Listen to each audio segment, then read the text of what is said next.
So we all know that thumbnails are one of the first things that people see, and having the best or a great thumbnail makes a huge difference. Okay, so at the end of this video, you're going to have the tips and the tricks and even the tools that would help you make your own thumbnails catchy and lovely.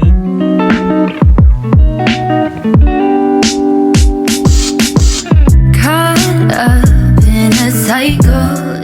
Hi guys, welcome back to the channel. If you're new here, thank you for stopping by. Don't forget to hit the subscribe button and join the tribe. Okay, for all old subscribers, thank you so much for supporting thus far. I love you guys so much. In today's video, I'm going to be showing you guys how to recreate catchy thumbnails that grabs attention and drives more views to your content. Okay, catchy thumbnails that grabs attention and drives more views to your content, and I will be using the Canva app and also my mobile phone to do this. So you don't need any big instrument. All you need is your Canva app and your mobile phone, and this is all you need to get right into it. All right, so without further ado, let's just dive right into the video. So this right here is a thumbnail we are trying to create. So first of all, you open your Canva app, and as you can see, it's literally a blank image right there. So what we do is basically to duplicate this image. We fit it in perfectly, and then we duplicate the image. You make sure that the image is fitted properly. Look at it and see that, okay, yes, the image has been duplicated. And then you go on to make sure that the background image is fitted in properly. So with the duplicated image, what you do is click on Magic Studio right underneath. You see Magic Studio. And when you go to Magic Studio, you click on BG remover, which is background remover. And once you click on that, if you have the Canva Pro, you will notice that the background has been removed. Then we go in using the brush, and then you want to remove all the sides, like all the extra bits of that background, which is the water that we can see there. And we want to just remove all that because obviously we're trying to duplicate the image to fit into the other image. So you bring down the background image just to see that the image on top, like just to see what you have done so far, and then you make sure that you brush it out carefully. Make sure you brush it out carefully so that you're able to remove everything that you don't want to see. So I'm just basically brushing out all the water marks, the water on the image. I'm just brushing it out, and then I've gone back to check to see how it looks. So I'm just going to go back to continue brushing it out. Just to continue brushing it out. And then what you need to know is that when you get to the tiny details, you have to reduce your brush size.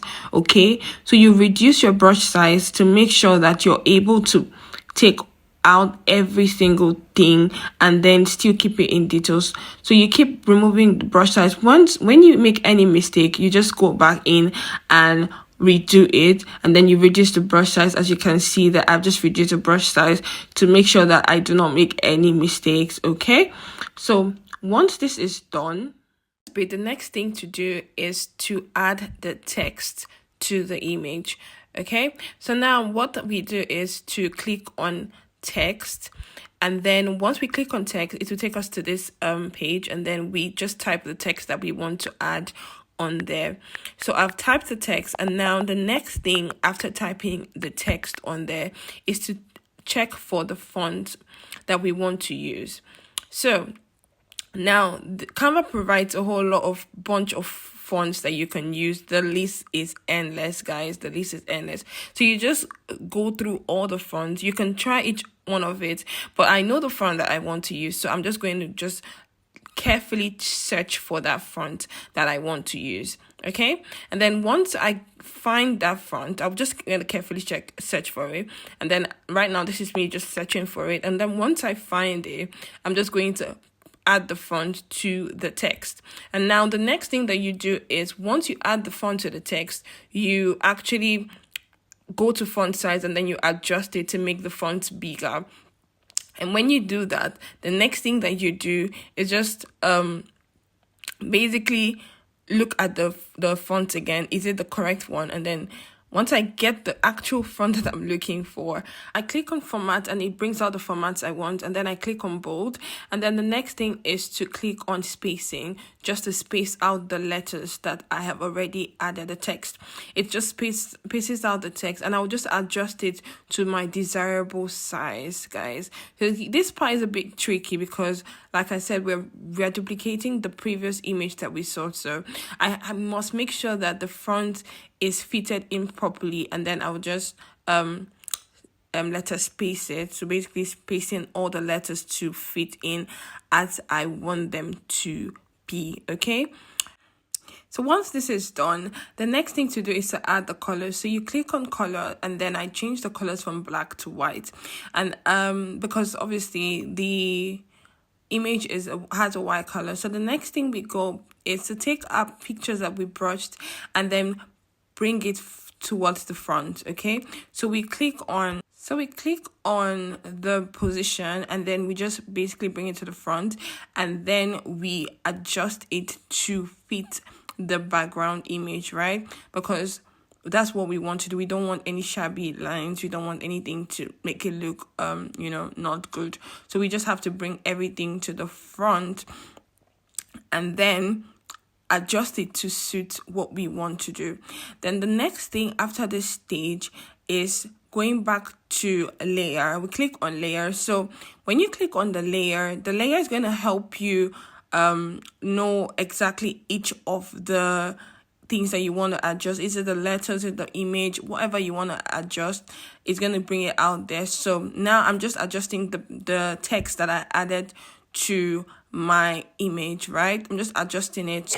So the next thing I'm going to do is to duplicate this text so that I would form the second text. Okay, so what I would do is just I've duplicated it already. I would just change the text now and add the text that I want to add, and then once I'm done putting out the text, I would then reduce the font size.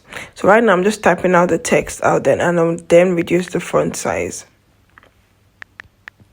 So as you can see, I'm reducing the font size just to make it perfect and just make it the size that I want it to be. And then once I'm done, I'll just adjust the text and just to see if it's a correct spelling with our actual picture that we're trying to recreate. Once that is done,